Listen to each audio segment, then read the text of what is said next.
Mr. Boudreau. Thank you, Mr. Chairman. Just a few follow-up points. I was referenced a few times, and I appreciate that point. I just would like to touch base on a couple of things. In my opinion, the process that we've seen here tonight has probably served the greatest purpose since the inception of this program. I think people have learned more tonight about the program than most of us had prior to. And that's the position I had taken since being elected. Mr. Alexander brought up some great points. There's really three things we could do here. We could be all for it, we could be all against it. And Mr. Trammell and I and the administration by no means have it been easy. But one thing that I can assure you, and they have come to respect, and I have reciprocated that same respect, is that we're going to all be held accountable. And that's why it took so long to get to this point. Because until the issues that was brought to me were addressed, I in fact could not support it, okay? And that's how I'm going to remain throughout this program. When there's a question, the question needs to be answered, and the answer shall determine what we do. Mr. Sicily talked about locations. He was absolutely correct. That's what took us so long, is that this was a promotion of Safe Lafayette, not Safe District 4, not Safe District 3, not Safe Northside. It was Safe Lafayette. And I've said since day one, if we're going to change driver behavior, we're going to change it everywhere. And he welcomed one by his business, and now I welcome him to take one by his business. He could have one of mine, okay? But if we're going to do it, we're going to do it right. Someone brought up the Greyhound issue, talking about I'm listening. I could assure you I will continue to listen to everyone. The one thing you're going to have in Kenneth Boudreau is that regardless of what walk of life you come from, you're going to be given equal respect. No one person is going to get more from me than another. Some of you all need to know. There were some people who suggested I don't do anything about Greyhound. Some of my constituents, some people in the district, outside the district, oh, let it go. And I had to think long and hard, and I just continued to listen. And that's what I plan to do as a council person. There are, in fact, a lot of issues that have been brought up today, and I respect them all. And I just want to assure you, whether you're in District 4 or not, if you have a concern of this government, you could bring it to me, and I'll get you an answer. You may not like the answer, we may not agree, but I'm going to meet my obligation as a council member. And that's why I had the questions that I had tonight. Now I have my answers, and now you get mine. So thank you, and thank you for participating.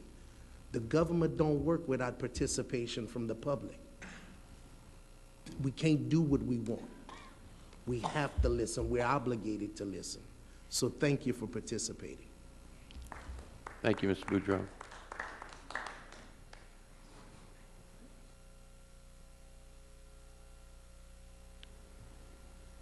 Mr. Shelvin.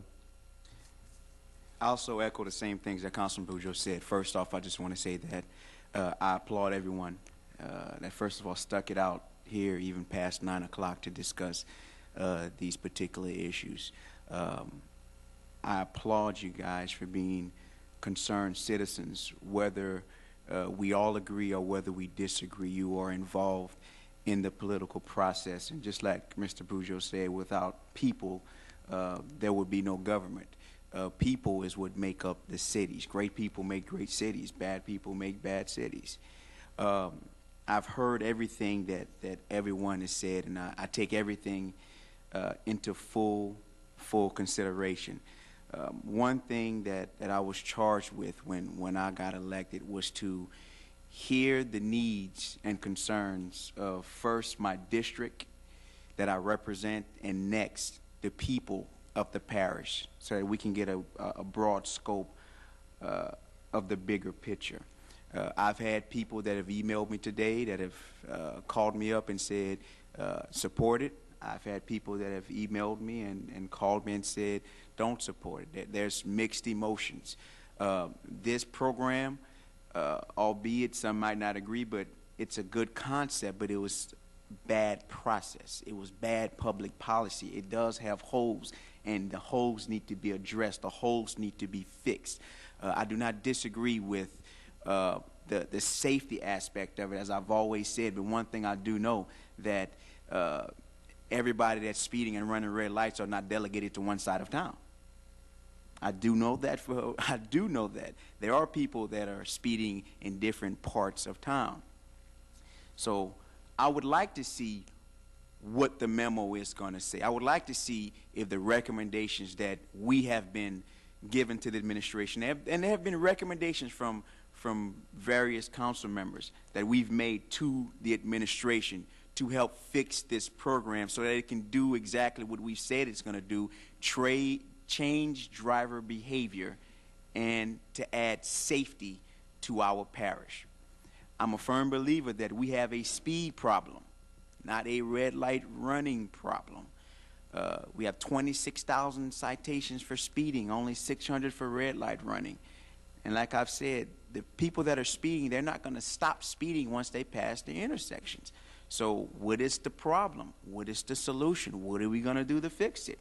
That's, I think, we need to be concentrating on solutions. And I look out and I see people on both sides that have come out here, took time out of your busy schedule. Some of you may have jobs, that came here, stuck it out, spoke out on your behalf on how you feel. You're fighting for what you believe in. And I wish that certain areas of my district, where there's drugs being sold as I'm speaking right now, where there's prostitution that's going on right now, those are some of the issues that I'm faced with in my district that are even bigger, because you got people dying. Precinct 1 has the most homicides right now, and that makes up half of my district. And the reason why I bring this up is I applaud the effort that you guys are doing for Redflex, but if we can channel our energies into other things in this community, into other problems in our community that are really facing and are really hurting our quality of life, then I think we would improve Lafayette as a whole. These Redflex cameras, there are 10 right now. There's 10 that are up. There's some district that doesn't even have it. So which means that the people that reside there that doesn't travel on this side of town won't even be affected. But there are other problems that's a city-wide problem. And I just wish the same effort that we're giving, that the administration is giving, because the administration is doing a lot of work to get traffic and transportation $24,000 to fund this program in 20 weeks.